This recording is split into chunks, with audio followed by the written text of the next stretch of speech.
What's up, guys? Welcome back to the vlog. Richard Mwelelwenshi. It's been a while since I drove this car, and yeah, that's what's happening these days. It's like I don't get to drive it as much as I usually do. I'm hoping that I can finally buy. I found a 12, I found a 10 and a 14-inch spanner.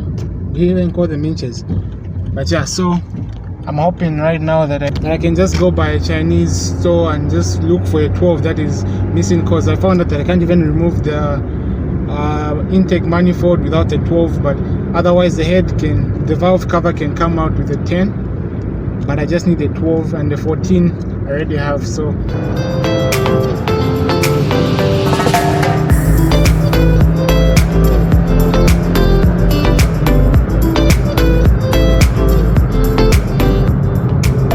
but the whole car, if there's anything that is bothering me the most, it must be that crack on the windscreen. Like, it's just, you just don't understand.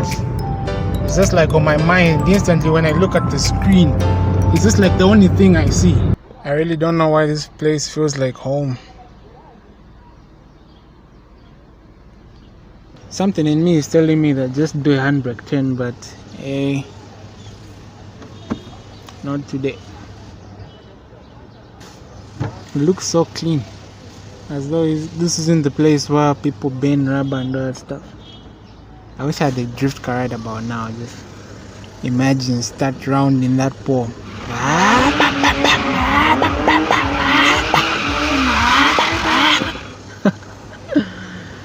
I make the nicest car sounds, don't I? Famous 1Sz-Fe Bmw E30.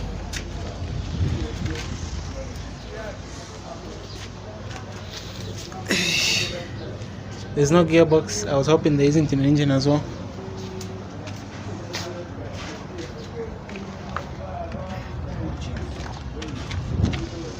This is the thing I talk about. So once you pull in that, pulls the throttle remains open, you start, the guy literally jumps out of the car. Totally stripped. I wonder how much this thing weighs though. It should weigh less than a ton for sure.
I found these two tools in the car.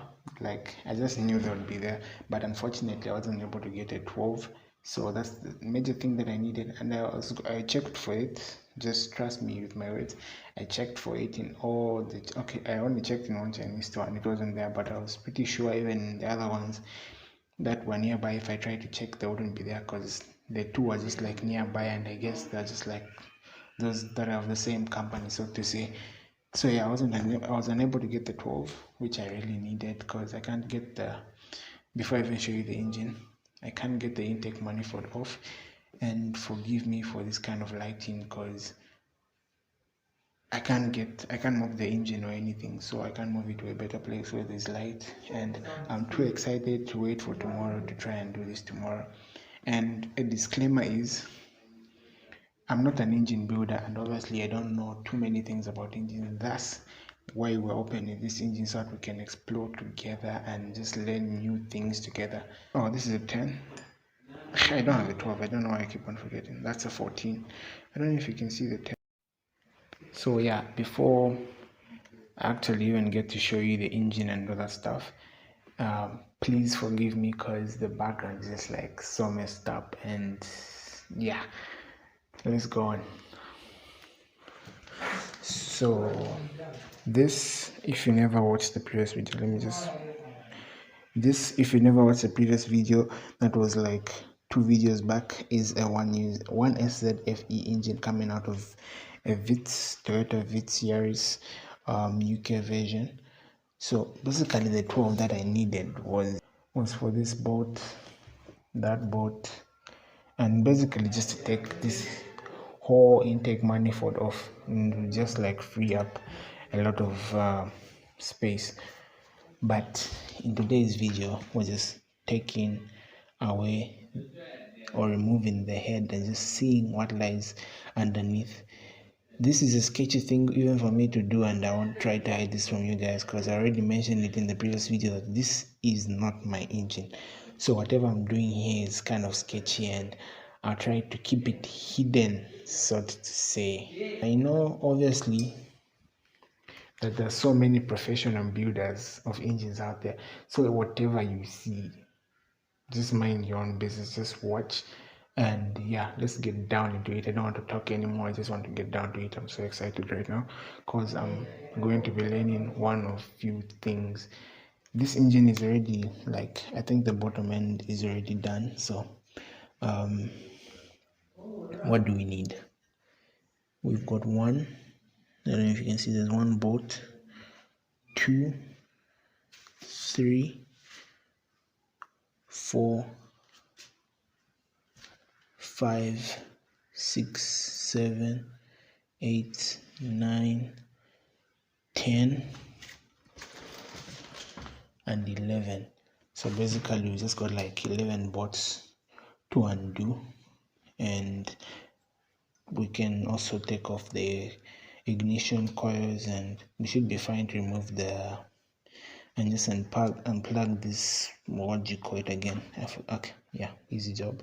I just have to cover it so nothing goes into the intake manifold, even though I can see these few pipes already are open and then covered. So I'm assuming, no, they're actually above the throttle, so I don't think anything has gotten into the engine as far as I'm concerned.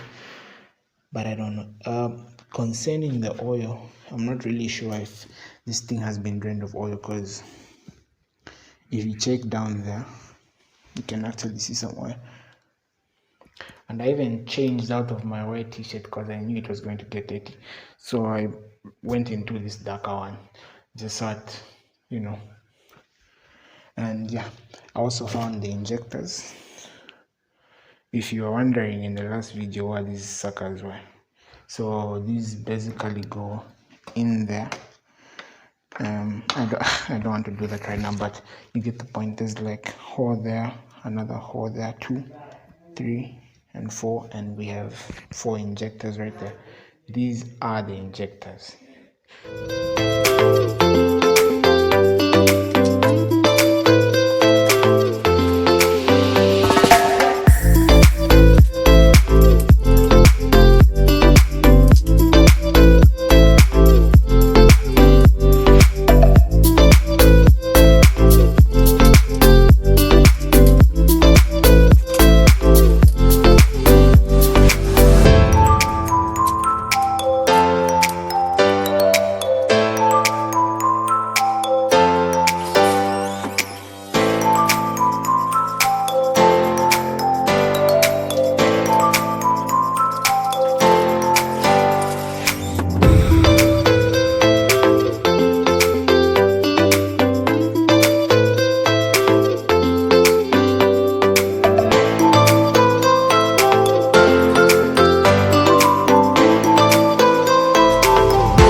out. I first started with removing the coil packs, and here they are. I don't know, this rubber probably belongs here. One spark plug out of all 4 remained in one of the holes. I don't know if it's, yeah, one of them is still there. I bet it's still tight, but that can't prevent me from lifting the head off. I don't think there's anything else. Oh, there's one bolt there. They're basically all loose. Like,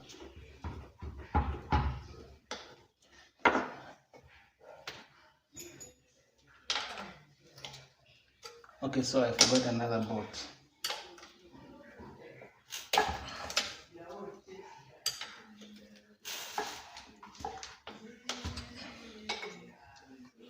The very first turn is pretty hard, but after that you can just basically take them off with your hand.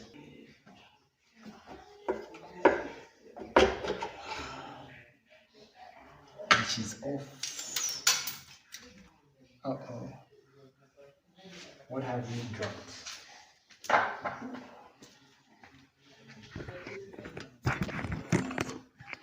I don't know what we've dropped, but we've definitely dropped something. I don't know if it came out of the head. Oh, damn, this place is dirty. Okay, I don't know what this bolt. No, definitely. Okay, so we're done with stage 1, and we'll probably take a look at these in a later video, but hey, if you like the content, just give it a thumbs up. And having learned from my previous, because I did an engine once before, and I learned a few things from that one, is that whenever you take things apart, just put them in a separate plastic. Because I'm not a qualified mechanic or anything, so I really don't know where everything goes, but for me, what I used to do was just get a plastic with some masking tape on it and a marker right where it came from. Just be specific with the bolts, or if you've got a room that is large enough to accommodate all the parts of an engine, just put each bolt on each part that came off, so it's easier for you to remember where to put them and which bolts go on specific places and all that stuff, instead of putting, because there's some bolts where it can be a 10 but it can be short, and then where it has to go in is long, so meaning you put a short bolt on a longer place where it's not supposed to be, so meaning even the hole that we have, it won't be as good as the original one. These all just basically came off the valve cover. There we have it. All the nuts that were on the coil packs are basically there, so I'll just find the plastic to put this in, and I'll put the injectors properly so that they don't get spoiled or anything, because I think they're still good. And then on the next video I should probably get a 12 so that we can have the intake manifold come off and all that stuff. And as I can already see, I think this thing has been drained of its oil. Yeah, so I'll just put the head back on temporarily, and then next time when we're working on it, we can just pop it off again.